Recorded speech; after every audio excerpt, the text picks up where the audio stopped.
Hello po sa lahat po ng mga Don Bell fan at sa lahat ng mga sumusuporta kay Donnie Pangilinan and Miss Bel Mariano, sapagkat ngayong araw ay pag-uusapan natin ang ilan sa mga news, no, na kung saan itong si Mr. Donnie Pangilinan ay hindi na po nakapagpigil, no, sa mga online bashing na nararanasan ngayon ni Donnie at ni Bel Mariano. So yan po yung ating pag-uusapan maya-maya lang. Ngayong araw, eto na, let's talk about this issue dahil kumakalat po ito ngayon.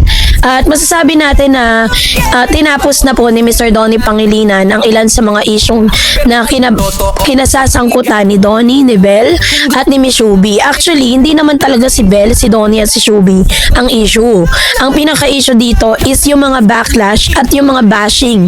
No, nagkakaroon kasi ng parang Team Shubi at Team Bel. Nagkakaroon sila ng conflict, nagsasagutan sila hanggang sa medyo nababasa po ni Mr. Donnie Pangilinan, and it's time for Mr. Donnie to step up, diba? Kasi siya naman talaga yung parang nasa gitna nito eh. So, sabi po ng isang news, hindi na nakapagpigil ang kapamilya actor na si Donnie Pangilinan na nagsalita na dahil sa patuloy na pagkukumpara ng mga netizen kay Bel Mariano at Shubi and Etrata. Ito ay nagsimula sa na nag-viral video posted na kuha sa isang party kung saan present ang dalawa at makikita ang fan girl ng kapuso actress na si Kapamilya Star at sa Kapamilya Star Donnie. Mukhang napuno na rin si Donnie at hindi na natiis ang nababasa online kung saan nadadamay ang kanyang collab team at rumored girlfriend na si Miss Bel Mariano. He says, "I'm out of the country right now on short break but I've been seeing a lot online. I don't usually speak up but I think it's about time we stop spreading hate and constantly comparing people.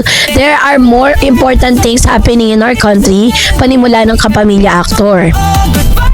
Pagpapatuloy pa ni Donnie, "I feel like we've gotten too comfortable throwing hate online without thinking about how they affect actually human beings who have done nothing wrong. This is for all fandom artists. Artists have lives too. It's gone below the belt, and why did we reach this point?" Taasan ring sinabihan ng binata na wag nang idamay si Bel sa kanilang mga pahayag dahil hindi nito deserve ang hate na natatanggap. As for Bel, please keep her out of your narratives. She is beautiful, talented, and most importantly, has a great heart.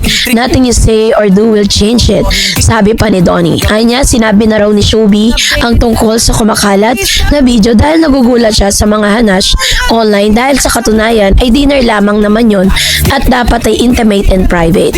Chika pa ni Donnie, tila nakalimutan raw ng mga bashers na magkaibigan sila, kaya bakit umabot sa tila pagsasabong sa dalawa ang mga nangyayari. Pumalag rin ang aktor sa mga nag-aakusa, no, nang sinasabing na i-enjoy niya ang clout sa mga pangyayari. "You clearly don't know me. Feel free to leave. There's no space for that here. I am and never was about that," say ni Donnie. So pagtatapos niya, "That's all for me. Hope everyone's doing okay despite how horrible our situation is right now in the country. Thank you to those who continue to spread love and have a blessed Holy Week to all of you." So ito na po yung pinakasagot ni Mr. Donnie Pangilinan sa mga kumakalat na news at sa mga online bashing, kasi pagkatapos lumabas kasi yung videos ni Miss Shubi at ni Donnie Pangilinan na namataan silang umattend sa isang birthday party, intimate dinner party kasama ng ilang mga bosses, ay nagkaroon po ng backlash, no, sa social media at talagang sobrang nababash ng todo si Miss Bel because of the narrative and comparison na ginagawa between Bel and Shubi. So dahil dito, nag-step up po itong si Mr. Donnie Pangilinan to speak up for Miss Bel. So sinabi niya dito na parang pinapakita niya dito how he protected Bel from those bashing. Pinapakita niya dito kung gaano po kahalaga si Bel sa kanya. Ito po isa sa mga pagpapatunay na si Donnie at si Bel Mariano ay malalim na ang kanilang relasyon, malalim na ang kanilang tinginan, at masasabi natin talaga na Mr. Donnie Pangilinan has been very protective for Miss Bel Mariano. Sinabi niya dito that Bel is very talented, very lovable, and very caring, no? Talagang pinakita niya dito sa kanya pong mga sinabi na nobody has the right para po sirain at stain ang kredibilidad at pagkatao ni Miss Bel dahil lang sa kakapirasong video. And I don't know why Miss Bel Mariano has been very silent for this kind of videos, no? Kasi parang kung ako po si Bel, diba, parang she doesn't even know kung paano niya pagtatanggol yung sarili niya. Kung itong mga bashers na to, ganun na yung tingin sa kanya, ganun na siya husgahan. Pero sa isang video po na inilabas si Mr. OG Diaz sa kanyang showbiz updates, nagpaliwanag po dun si Miss Showbiz, no? Ito, panoorin natin yung kanyang video. Alam mo, isa sa mga kinatutuan ko itong si Showbiz dahil minsan napitik natin dito sa Showbiz, di ba? Pero wala, talagang noon pa, sinasabi niyo, wala naman naman po yun na mamahos, okay lang ako, ganyan-ganyan. Kaya nung nakita ulit ako ni Showbiz, talaga lumapit si Showbiz at naka-chika natin. Ay, talaga? Oo. Hindi mo siya sabi ng, Showbiz! Ay, Sa kailan nag-viral din siya, kasama si Donnie, Pangilinan. oo nga, yung nagtanggol Kilig na kilig siya. Ito ngayon, sa birthday ni Bernard Cloma. Kasi nga, di ba, fan siya ni Donnie. Siyempre, nakausap naman natin si Showbiz dyan. Dahil yung kanyang jowa na si Anthony Constantino. Ay, Jowa na ba? di ba? Umamin na. Di ba boyfriend sila? Akala ko naliligaw pa lang. Unless umamin na, o sinagot na. Naku, Showbiz, huwag ka na magdalawang isip, sagutin mo na. Oo. Oh, Shubi, sagutin mo na! Laman tiyan din niya. Oo, ano na tiyan? Excuse me, hindi lang laman tiyan yan, darling. Oo, kapakagwapo. Oo, talagang ngunguyain mo yan ng bonggang-bongga. Paano? Ngunguyain ka ng bonggang-bongga. Ganda ng pandesal. Oo, di ba? Kasi kung hindi mo yan sinagot, si Tito Oliver yung sasagot. Correct. Oo. Ayaw mo ba? Sa kanyang kay Shubby kasi bagay sila. Oo, syempre. Teka lang, Nay, ano bang sabi ni Shubby? Ito na, tinanong ko tungkol kay Donnie Pangilinan. Oo. Baka i-bash siya ng Don Bell fans, ganyan-ganyan. Meron bang pelikula na pwede silang magsama, ganyan. So, manifesting ba siya? O, ano nga sabi? Yeah. Nakikita ko kami ni Donnie. Nung Donnie na love says, sorry. Nung nagkita kami ni Donnie nung Bello event, sabi niya sa akin, kasi nung nabibita ko kami ng Tito Bernard sa birthday niya, hindi ko alam na nandun siya. Kaya ganun na lang po yung reaction ko. Actually, hindi ko napanood yung video. Ang napanood, nagsabi ka kasi Donnie, viral mo naman tayo. Ano nangyari? May kasalanan naman ba akong ginawa? Parang pag ganun, pag viral, naaaning ako. Ano ginawa ko? Nagaganon ako. Pero, ayun, kinikilig ako. Pero may plans man, parang sobrang, parang okay naman. Tambalan siya. Baka, patayin na talaga ako ng Golden Swans. Kasi ito nga Binabash. kaya binash ka. Ng fans nila. So, I'm also a Don Bell fan ko. So, hindi mo saan akong crucified. Push lang ko talaga. Sabi ko, hindi ko alam kung bakit ako kinikilig. Ang tagal-tagal naman na. Naiinis na rin ako sa sarili ko. Hindi na dapat ako ganun. Artista na din ako, di ba? Pero ano ba? Pero feeling ko, mga also, nakikita kasi ni Donnie, or pag nakikita ko si Donnie, so balik yung batang ako. Yung parang, gumagana. Kasi parang hindi na okay na shows. Hindi mo mapigilan yung totoong nararamdaman for Donnie. Saka hindi ko kasi alam na yung mga binibigyan. Pero nakakalimutan mo ba yung si Anthony? So according to Miss Showbiz Etrata is parang nanghingi siya ng apology sa lahat ng mga Don Bell fan na kanya pong nasaktan, ano, kasi parang sabi niya hindi niya raw kasi mapigilan yung sarili niya pag nakikita niya si Donnie. Parang nagbabalik siya yung dati. Pero minsan iniisip din niya na kailangan mapigilan niya kasi nga artista na din siya. At the same time, marami nang nakakilala sa kanya. Tapos yun nga, parang hindi po nagkaroon ng magandang resulta yung kanyang pakilig no mga times na yun kasi napanood ng mga Don Bell fan. Kaya po talagang agaran siyang nagbigay ng kanyang salita, no, patungkol dito. Sinabi niya nga sa kanyang interview with Mr. OG Diaz na malabo daw di umano na magkaroon po sila ng proyekto. At the same time, malabo din na parang sila magkagustuhan kasi nga ang layo na raw di umano. Kumbaga parang yung level ng kanilang pag-aartista hindi po ganun pantay. So parang sinasabi niya na nasa taas na si Donnie, nasa baba pa si Miss Showbiz. So ang nais lang naman kasing ipahatid nitong si Mr. Donnie Pangilinan to stop the hate, diba? Parang sabi niya nga sa kanyang tweet, 'di ba, na parang hindi tignan natin yung nangyayari sa kapaligiran natin. Hindi yung inaatupag natin kung transpose natin yung kanya pong mga sinabi na parang it's time to think for the situation. Parang iano nyo naman, isipin nyo na lang yung sitwasyon natin ngayon, kung ano nangyayari sa kapaligiran natin, kaysa unahin nyo yung mga pambabash at paninirang puri, no? So yun po yung kanyang yung konteksto ng kanyang sinabi. So anyways, maganda lang naman kay Shubi is talagang pinaparamdam at pinapakita niya. Tayo po kasi, isipin natin, nandun tayo sa sapatos din ni Shubi, na nandun tayo sa point ng buhay natin na naging fan din tayo ng isang artista, 'di ba? Kaso nga lang, kaibahan lang, si Shubi ay artista na din ngayon. At lahat po ng mga kilos niya, lahat ng mga ginagawa niya, lahat po yun ay na ilalabas sa publiko. Kaya naman kailangan mas maging maingat si Shubi sa lahat ng kanyang magiging actions, 'di ba? So, kayo po, ano po ang inyong saloobin patungkol dito? Mag-comment kayo sa comment section. Miss Bel Mariano, abay nagsalita na patungkol sa mga bashing at kung ano-anong mga ipinupukol, no, na mga issue patungkol sa kanya at sa isang aktres. So matapos po magsalita si Mr. Donnie Pangilinan, here it comes.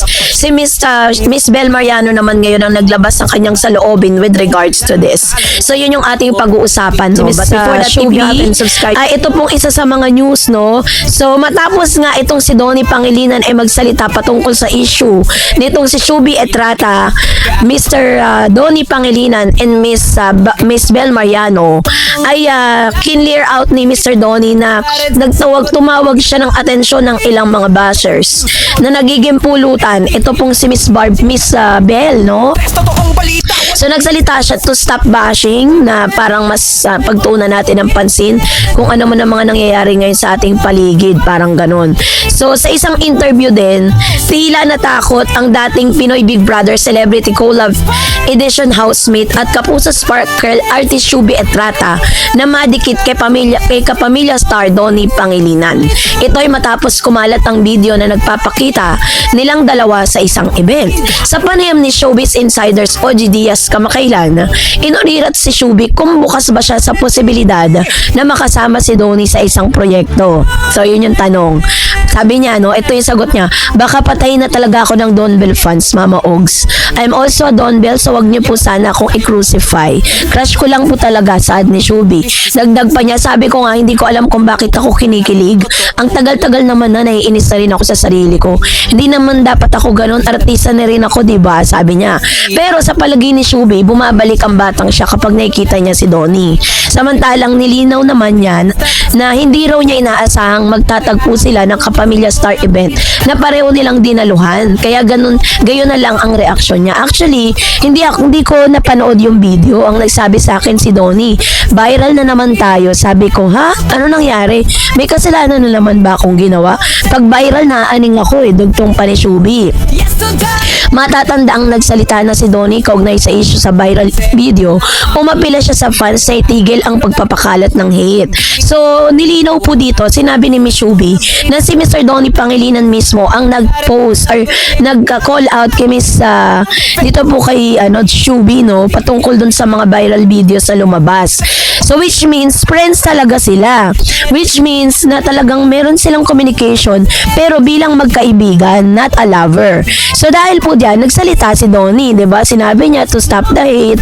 Wag nating Miss Bel Mariano is very loving and talented, 'di ba? Ganun sinabi ni Mr. Donnie.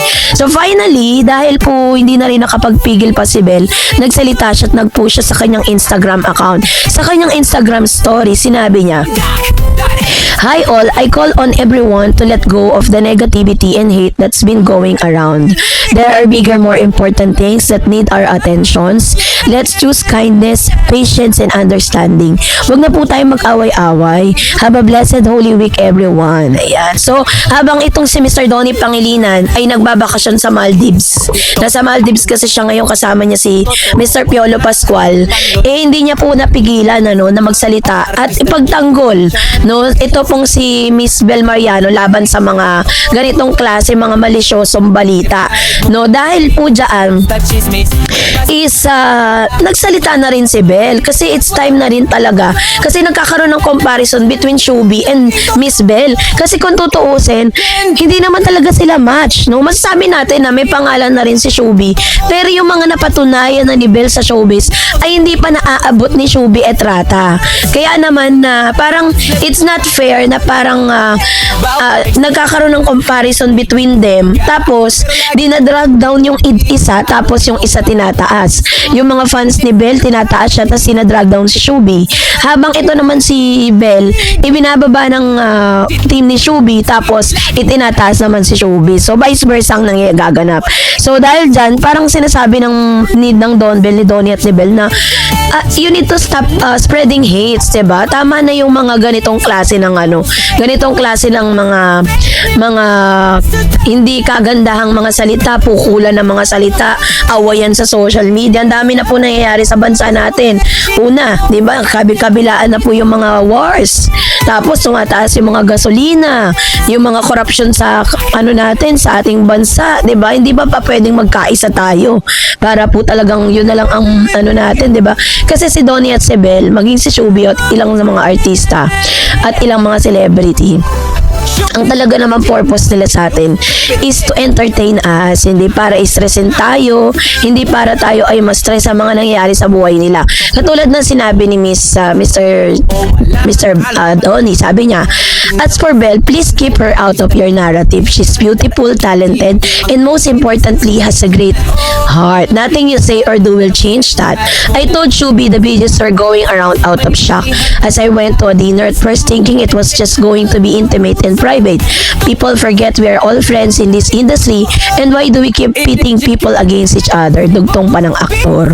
So yun yung kanyang sinasabi dito. To stop spreading hates, hindi po yan nakakatulong sa paglago natin bilang isang individual. And as per Don Bell, naniniwala naman ako that Don Bell is very understanding. Alam ko na ang mga Don Bell fan, napakalalim ng understanding yan. At never po yan na makikisawsaw or gagawa ng mga ganitong klase ng mga hates. Ang alam ko kasi parang ang nag-i-spread talaga ng hate yung mga fans ni Shubi. Yun talaga, no? Pero parang kung tutuusin naman kung sino man yung pwedeng